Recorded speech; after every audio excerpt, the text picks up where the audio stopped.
I'm never going to it get over the... It does the whoosh, and it does the poof, and the bam. Oh, it's great. All right, so we're back. We're here at Nerd Rage for Modern. We're heading into round 4. We have 2 undefeated players. Let's go ahead and bring up the deck list and get things rolling. We have Lydia Aldrich playing Storm. So exciting. Lydia is actually was playing in season 4, this last season of the VML, the Venus and Mercury League. For those of you who know me, you probably know that I am also a caster on the VML. We are a league, an MTGA league for persons of marginalized genders, and we just wrapped up our season 4. We sent one of our players to the Kaldheim Championships. We qualified some people for the Strixhaven Championship weekend, and we're looking to do it all again soon. If you check us out, VML MTG on Twitter, follow us there, hang out in our Discord. We're doing a few other little events in the meantime before. All right, we'll hear about that later. I don't mean to cut you off, Becky. VML is important, but we want to make sure we talk about Lydia's Storm deck and before we get at here into stuff right now. So okay, the Storm in Modern definitely deck that existed a long time. We see here a few, I mean, not brand new, but we see Slumdy's Vision, 2 copies. We see a repeal. Probably, do we have some remands? We do have 3. Okay, those are our defensive contingent. Gifts Ungiven, and if you haven't, you've probably seen this deck play out, but if you haven't, it basically is looking to Gifts, Past in Flames, cast this whole deck from the graveyard, and win in a flurry of spells. So, Lydia is going to be facing Victor, who is Victor Cochran. Blue-Red Prowess. Right, and so here we have a deck we've seen once today already. Fairly fast, a lot of burn. My first kind of intuition is that Lydia is going to struggle, partially because I think she's going to have a hard time keeping her discount spell creatures in play. Mm-hmm. I agree that that's going to make it a little bit difficult, but on the off chance that she is able to, I think that hopefully she will be able to kind of run away on the next turn and take care of it. If we hold up a way to protect one of our cheap creatures on a later turn and we aren't worried about getting run over, I think that that is going to be the best way that the Storm deck is going to combat a very quick on the board deck like this. Yeah, that's true, because this deck doesn't want to, I mean, it wants to spend all its mana. So if she's able to craft a position where she can drop a creature while Victor's tapped out and then just go nuts, that will certainly open the doors, because he's not going to be able to fight back once that position's established. I don't know if the players are ready to go or not, but not quite yet. All right, Becky, now, if there was anything more to the VML hype that you wanted to get on with, now feel free to finish that up. All right. Yeah, just if you are interested in either watching our league or possibly competing in it, follow us at VMLMTG on Twitter and check out our Discord. And then that's going to be the best way to get connected with us and possibly have it be a route to one of these championships for you. Yeah, excellent. Yeah, and I didn't mean any disrespect to the VML by cutting Becky off there. I just wanted to make sure that we got time to talk about Lydia's deck list before that got started. And then, sure, we'll watch this again, because why not? All right, here we go. Of course, we must watch it as many times as possible. Sick transition down to the match. And we are watching from Lydia's perspective. And looks like she is on the play, I believe, and on 5 cards, but Gifts Ungiven makes up for a lot, so maybe it'll be enough. Victor also took a mulligan.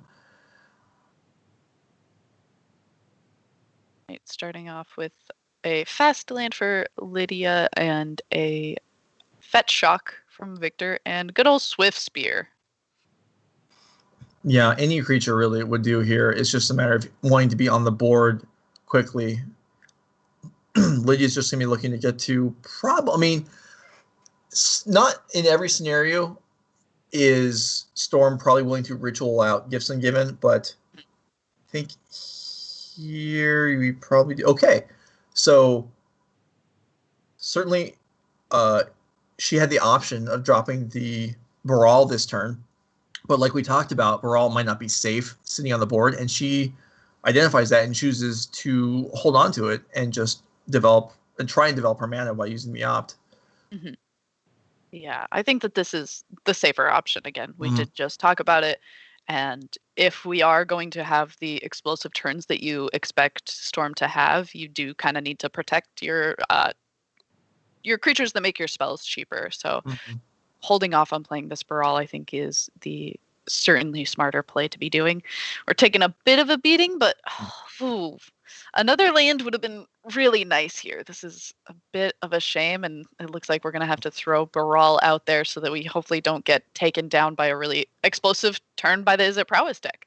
Yeah, I mean, Baral certainly one of the key cards of the deck as the defender against small creatures, but also as an enabler. It generates a lot of mana in one turn. I wonder if we could have, instead of playing Baral, if we could have just repealed the Swift Spear, which could be recast, but still hinders the mana a little bit for Victor, and potentially gives Lydia the chance to hit both the land drop and the land the following turn if there were two on top of the deck. As this spot feels like it's tough to win. Well, this is... We are likely dead. Yeah. That's a shame. Yes, we are dead. I do believe that Lydia's plan that turn, while that would have kept us alive if we did that, I don't think that we were winning the next turn. So I feel like Lydia in that situation was trying to make a play of, hopefully if this Baral lives and if I'm not dead, I'm able to win on the next turn with what's in my hand, which it seems like that was a complete possibility. So I like the play of, if I'm not able to answer what's on my opponent's side of the board, I'm going to play to my wins. Yeah. No, I agree. I think it's probably more than even likely. I think it looks, strong chance. I mean, we're saying the same thing. Strong chance she wins if the Baral lives. I feel like if we repeal the Swift Spear and there's two land on top of the deck, then we're probably good. But that's asking a lot, maybe, and maybe hoping the Baral lives is a higher chance than that. I don't know. It's too unpleasant scenarios, and you have to choose one. She went with that one. It didn't work out. There's a good chance the other one wouldn't have worked out either, because as you're just in a bad spot, being down a couple cards. Yeah. We'll see if she gains anything in the boarding. I imagine she has some removal, and we do see, we do see some Flame Slash, 3 bolts, a Braid, all that. Behold the Multiverse. Okay, that's an interesting card. It's more interesting to see that it does not have any other foretell cards in the deck. So since these are open deck lists, if you foretell something like Behold the Multiverse, there's no doubt about what you're foretelling. You are foretelling exactly that card. So it's just a way to make Behold the Multiverse cheaper on later turns for you to cast. I didn't know where you were going with that, but you're absolutely right. That is a relevant point. That's having only played foretell cards in limited, it didn't occur to me that there only being one of them in your deck means your opponent knows what it is every time. It's not a surprise anymore. Yeah. All right, so let's see if she's able to have a little bit better showing in game 2. We see Serum Visions on turn 1, and we don't have another land. Yeah, hoping that Serum Visions was going to find us one. I believe the Serum Visions revealed 2 spells, though, and we bottomed both of them. I don't know. Revealed 2 spells and we bottomed both. I think we kept the empty on top. Oh. Well, at least, I mean, that feels like not the choice that I would have made, so I'm probably wrong and she bottomed it and just drew another one, but I thought she kept it, which just seems awfully dangerous when we're really in need of land. So maybe it went down, but either way, Storming Entity comes in for Victor. One of my favorite plays in Modern right now, Metamorphose on turn 2 into Storming Entity. Well, it's certainly a sizable threat, and whatever the development was last turn that we kind of caught into right as we joined the game, she needs a land now. Yeah, and a Gifts Ungiven is not it. Oh, no. No. Is she dead already? Is this over? It certainly is not good. I think that this turn 2 is one of the best turn 2s possible for the Is It Prowess deck. So barring It's both scary if the Is It Prowess deck doesn't play a land, because what's in the Is It Prowess? What's in their hand? Right. 6 spells and 2 prowess creatures. All My right. voice is getting higher as I'm getting more scared. All right. So. All right, let's see if we can storm off a little bit this turn and make some blockers with this Empty the Warrens. Yep, that is the play. Empty for what, 8? So that Swift Spear effectively is not part of the game anymore. But Stormwing Entity, notably with flying, is going to make it a little bit difficult for this Empty alone to keep us safe.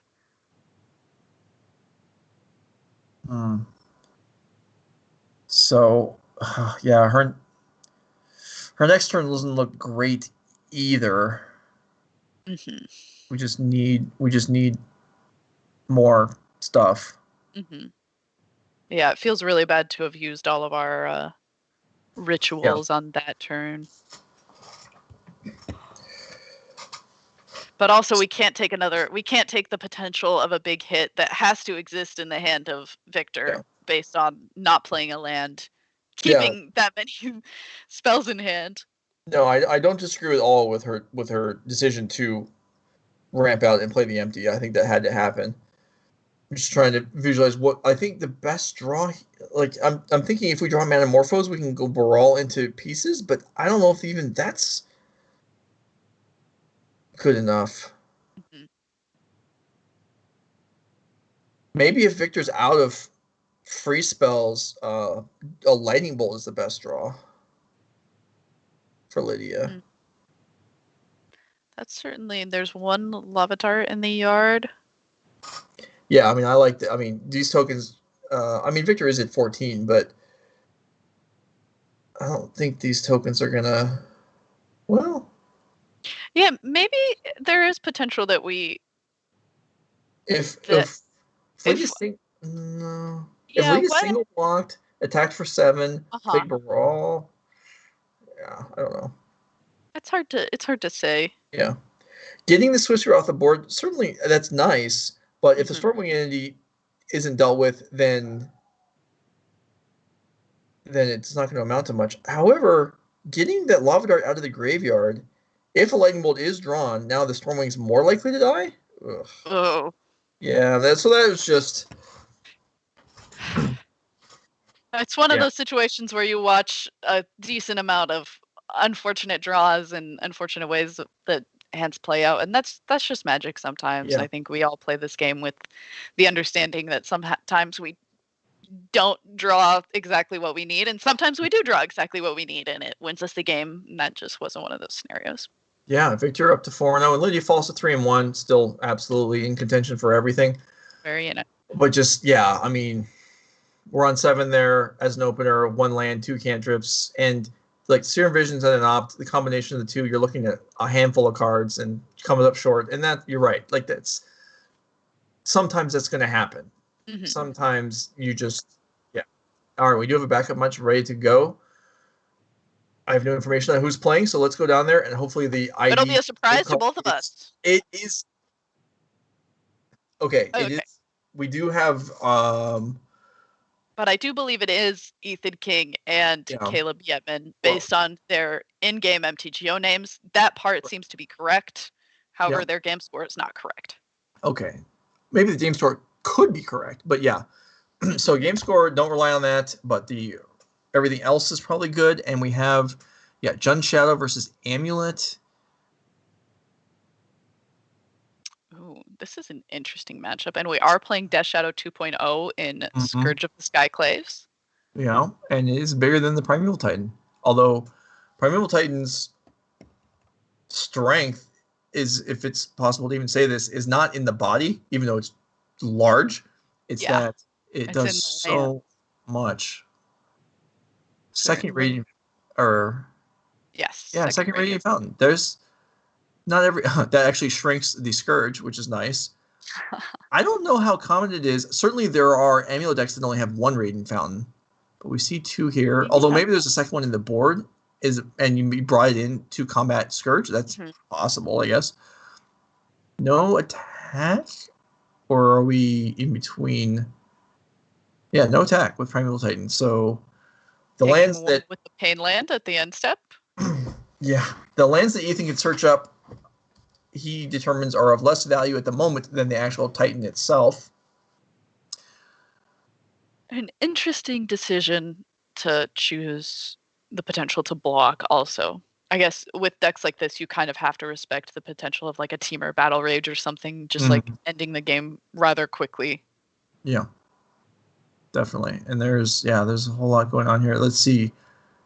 The Glamour in hand, which I had. I mean, I had a Wormcoil Engine Deglamored the other day against Jund when I thought I couldn't possibly lose, and I was not thrilled about it. But yeah, it's a disenchant that does not actually put the target card into the graveyard. Mm-hmm. So effective against those types of things. Here is probably for targeting the Amulet, which so here it's not having the Glamour versus some other sort of disenchant effect is not advantageous in this matchup, but the Glamour is here for the matchups when you don't actually want to destroy, but rather just remove. Very. So Caleb deciding what to do here. How all in does he want to go? That has to be what we're thinking about, right? Mm-hmm. Are we trying to build up mana to hold the Scourge so we can kick it? I don't see that happen very often. Yeah. I don't see it happen very often either, but it would be interesting to see happen for sure. Mm-hmm. So now that the Lightning Bolt's known on top of the deck, it can be cast this turn because of the Nurturing Peatland. If Caleb desires it. It would use up it would use up the entire turn. Yeah. Do so, but could potentially be worth it. It could make the attack with the Swift Spear good because then the attack into Primeval Titan would cause Swift Spear and Primeval Titan to at least trade. Sure. Yeah. I'm looking. So Scourge of the Skycleaves is with the Lightning Bolt. Scourge is lethal because it can attack, be unblocked, draw the bolt Ethan, and the Scourge will grow to a 10, and Ethan will be at 10. So that is something that's available, but this pesky 01 plant from Colony Garden has to be putting a little bit of a damper on that. We were wrong already once today when we just kind of assumed the blocking was going to happen. Oh, yes, exactly. So you never know, but yes, I agree. It doesn't look like there's a route to a lethal attack this turn with the Scourge, but you're correct. We were wrong about that once already, and it was an interesting series of events to foretell, but I believe the Colony Garden and the plant that is made in the Amulet deck less vital to the overall game plan than in the green-black Yawgmoth deck that we saw earlier. So the Shadow attacks by itself. So this is going to get blocked. That would have been so with a Battle Rage and the activation of the Peatland to take a damage. That would have resulted in the Shadow being lethal. It would have been exact 13 coming over the top. Ethan decides, if you have it, you have it. I'm not throwing my Primal Titan away, which I totally agree with.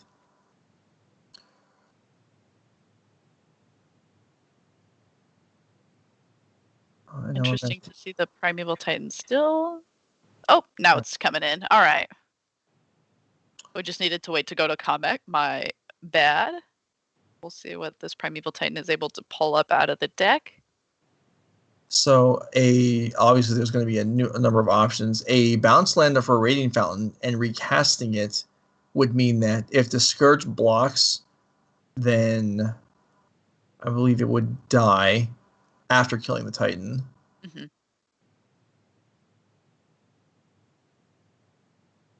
No, actually, I take it back. That's not true because of the Lightning Bolt. Oh, we can't cast the Lightning Bolt? We can't cast the Lightning Bolt. I take it back again. Yeah. We're getting there. Now, so the Vesuva copied Radiant Fountain. Right. So instead of bouncing it to recast it, we did do this immediately. So not necessarily that it would have caught Caleb by surprise, but now it's on the board, so it's clear. I mean, we could take one off of the peatland and block, or do this as well. This is a little bit safer, I would agree. I mean, Ethan's going to need something on the way back because Caleb is not obligated to block with his Scourge here, and Ethan's most definitely going to get crushed if he doesn't have a way to stop the incoming Shadow Cousins. So, okay, sure, I'm okay with. I'm all right with this. I mean, we're taking 4 damage. That's fine. It grows our stuff. You have to expect that something, assuming that like another Primeval Titan is going to be played as the follow-up to this. Mm-hmm. What are the worst lands that could come into play that are going to make it difficult? I mean, we have enough mana on Ethan's side to play something else after the Primeval Titan potentially as well. Perhaps. Oh, Arboreal Grazer is not the scariest thing, but it is a blocker for our big things, which is certainly annoying, but it does get bolted. Getting a land drop means we could, the crew means we could bounce the Colony Guard and get another token if we wanted it. We could also bounce the Teleria West. A Radiant Fountain, potentially. Yeah, there's certainly options here. I didn't actually even...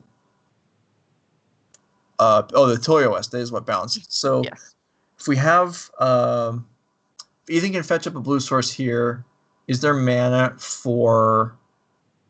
Yes, there is. I believe there is mana for... So blue, colorless, 1, 2, 3, 4 for the castle. Oh, not we don't have a second blue to activate, or green to activate castle. Okay. So what happened there was I don't think we've made a land drop this turn. If we wanted to, we could have used Radiant Fountain for the colorless mana on Teleria West. Instead, we used green, which prevented us from activating the castle. However, since the plan is to play explosives, that none of that matters. Yeah.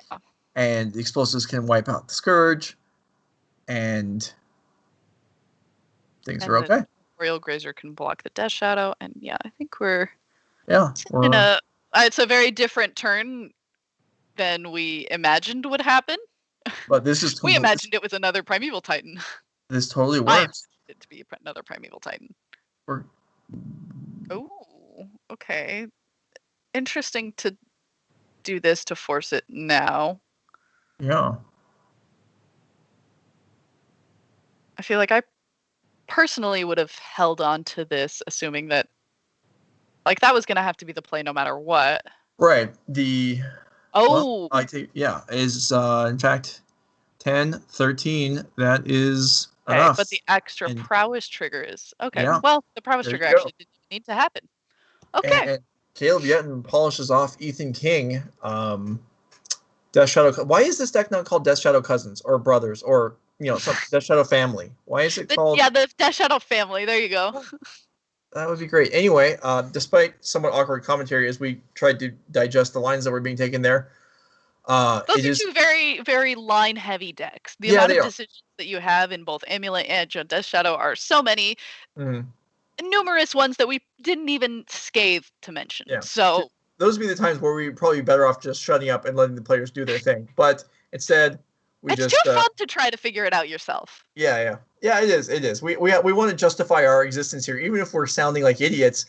We don't want the ownership to realize that we actually serve no function whatsoever. So anyway, we'll guide you through it. All right. So that concludes that match. We're going to go ahead and let's see. Where are we at? Yeah, let's take a look at our bracket again. I'm being told we can finish the bracket. I believe we already finished the bracket. But we can do semifinals. We can. Yeah. Well, let's go ahead and bring it up. Let's look at the bracket. So this is the Madness bracket. If you want to look at the deck list in the chat, exclamation mark Madness. Type that in the chat, and you can see the whole field of decks. These are the modern decks from the last 10 years that Beky and I have been discussing throughout the morning. There'll be another whole bracket for the afternoon, but in the meantime, so we had we started off with colorless Eldrazi and just got control, and we picked colorless Eldrazi. Yes. We had Hogak versus Affinity, and we picked Hogak. Mm. So that would leave colorless Eldrazi versus Hogak. This is an interesting one. Actually. I read the bracket sideways, vertically, but let's just go back to the bracket. We don't need this right now. I read the bracket vertically as opposed to horizontally. So let's just assume that it's vertically because that's what I already talked through. Yeah. So if it's colorless Eldrazi versus Hogak, is this even competitive? Do you think that? All right. I think that this one's actually kind of difficult. Now that we have the bracket established as far as what we're talking about, which I suppose now we can bring in the deck list. Okay, colorless Eldrazi, let's see it.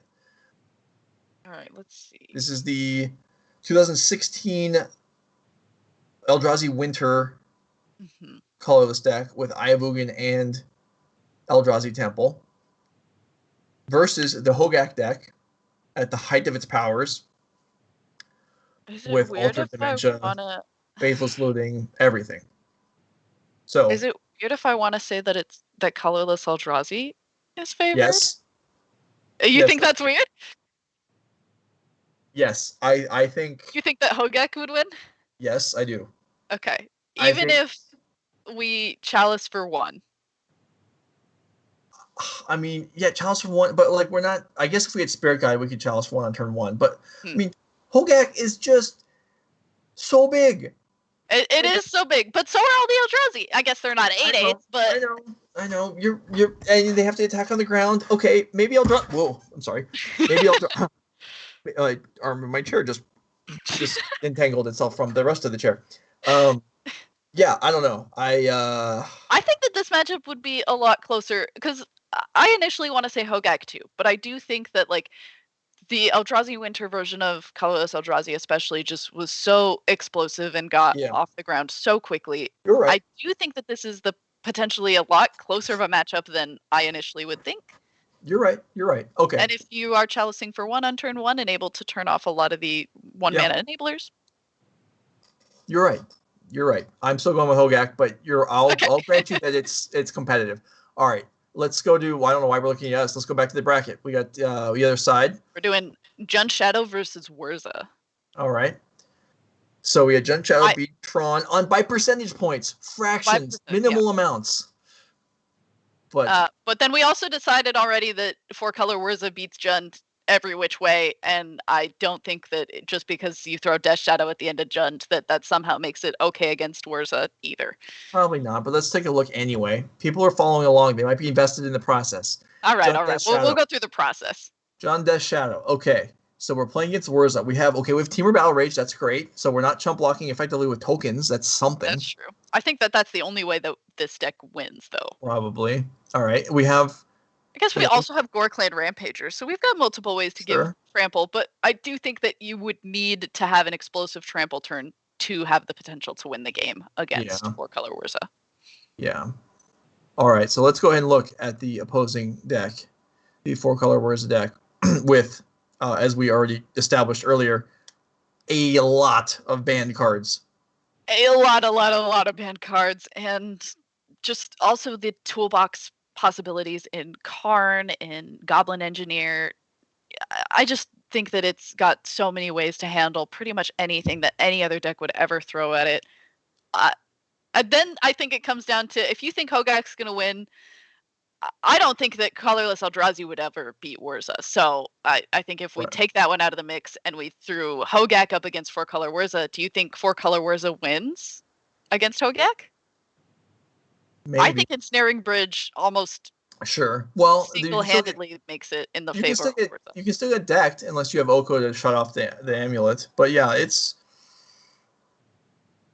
Yeah, I don't know. I think Wurza might maybe... I think it has the most ban cards. It's the more broken deck, and I think it would ultimately take down our entire little top 8 Modern Madness bracket. Yeah, it might do that. All right, so there you have it. The Morning Madness bracket. Becky's going with 4-color Wurza to take it down. Yeah, I'm about to jump in Twitch chat as I get off, so you can argue with me about it in Twitch chat. All right, so that is going to conclude the morning portion of the tournament. 4 rounds in the books.